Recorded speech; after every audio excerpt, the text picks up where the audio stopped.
अब विचार करके देखो, 84 लाख प्रकार की योनियों में हमें धक्के खाने थे। कुत्ते की योनि, कुत्ते के जीवन पर विचार करो पुण्यात्माओं। आज हमें डर नहीं लगता क्योंकि हम बालक हैं, हमें ज्ञान नहीं है। हम नहीं डरते, हमें भय नहीं लगता कि हम कुत्ते बनेंगे, गधे बनेंगे, सूअर बन जाएंगे, क्योंकि हमें ज्ञान नहीं है। और ज्ञान बिना डर नहीं होता। अब छोटा सा बालक होता है, अबोध बच्चा, बिजली के करंट वाले तार को भी पकड़ लेता है। उसमें स्पार्क हो रहा होता है, स्पार्किंग होती है, उसमें आपस में चिंगारियां सी उठती हैं। वो उसको एक अच्छी वस्तु मानकर उसको ग्रहण कर लेता है, क्योंकि उसको पता नहीं कि कितनी भयंकर वस्तु है, और वो मृत्यु को प्राप्त हो जाता है। ऐसे ही बच्चा सर्प, एक माई बता रही थी कि मेरे लड़के ने, मेरी बेटी के लड़के ने सर्प पकड़ लिया और सर्प ने उसको डस दिया। उसका सारा हाथ सूज गया उसमें। फिर डॉक्टर को दिखा कि इसको तो सर्प ने डस लिया। तो उससे पूछा कि भाई कैसा था? कहता लंबा लंबा, पूछ जैसा, भैंस की पूछ जैसा था। अब उसको पता नहीं था ये इतनी भयंकर वस्तु है, बालक था। तो पुण्यात्माओं, अब आप बालक हो, बच्चे हो, इतने अबोध बालक हो, आपको डर नहीं।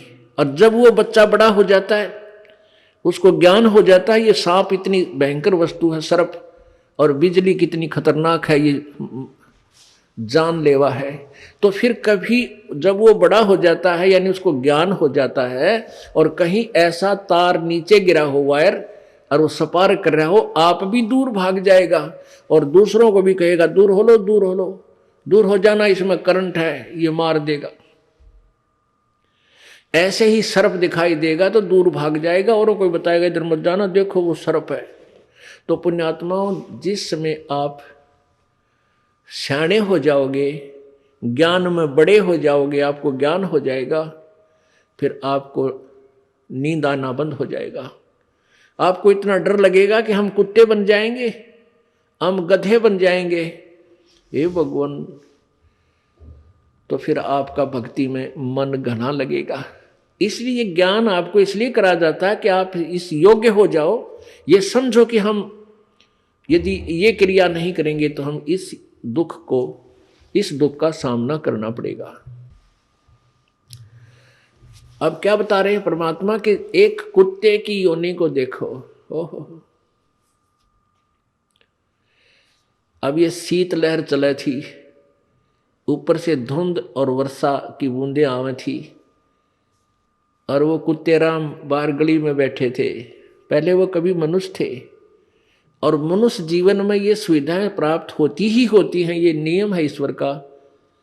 ये जो सुविधाएं आपको प्राप्त हैं, इनको आप बहुत कुछ मान बैठे हो, और इन सुविधाओं के उपलब्ध होने से आप भूल जाते हो भगवान को, ये गलती कर जाते हो। और अब आपका यकीन नहीं होता, चाहे कितनी वाणी सुन लो, बहुत देर से वो ये ज्ञान आपको डर लगने लगेगा। बहुत काफ़ी सत्संग सुनने के बाद और भक्ति साथ में प्रवेश हो जाएगी, उससे ये ज्ञान आपका हृदय में डटा रहेगा। फिर आप डरा करोगे, अरे तेरा गजब ये भगवान है, कुत्ते बन के और ये दुख उठाने पड़ते। आज शराब पी करके और थाली का ठोकर मारते हैं, फेंक देते हैं थाली को, बड़ी बड़ाई भोजन से तैयार थाली को फेंक देते हैं,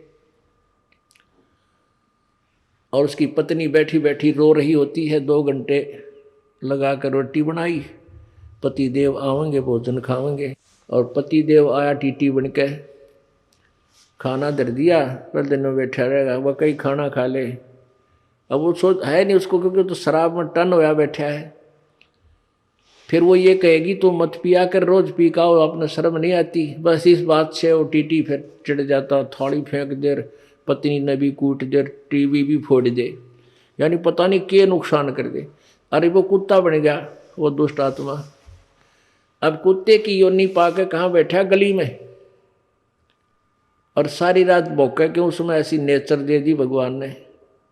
सारी रात भौंकते भौंकन से उसको भूख लगे, सुबह उठकर फिर कहाँ जाता है? वो रसोई की तरफ सरकता है, किसी के दरवाजे को खुला देखकर रसोई की तरफ भागता है, क्यों मैं कहा उसने अन्न की। अब उस लाट साहब ने कौन जान देगा रसोई में, कोई मारे लठ टांग के ऊपर लाग गया। आध घंटे तक रोए, बाहर गली में खड़ा हुआ ट्या ट्या। और फिर दूसरे घर में सरके धीरे धीरे, हो सकता है उसके बाग में वह लठ मिला या टूक मिला। यदि वहां भी लठ मिल गया तो फिर कहाँ जाएगा? गांव से बाहर जाता है। क्या खाता है? वहां टट्टी खा कर आता है, वो जो थाली का लात मारा करता है वो दुष्ट आत्मा। तो अब ज्ञान बिना हमें ऐसा लगता है कि शायद हम कुत्ते गधे नहीं बनेंगे, हमारी न्याय मौज रहेगी। परमात्मा कहते हैं तू जाने तेरी ऐसे निभाएगी, ये तो हरदम लेखा वरना रे।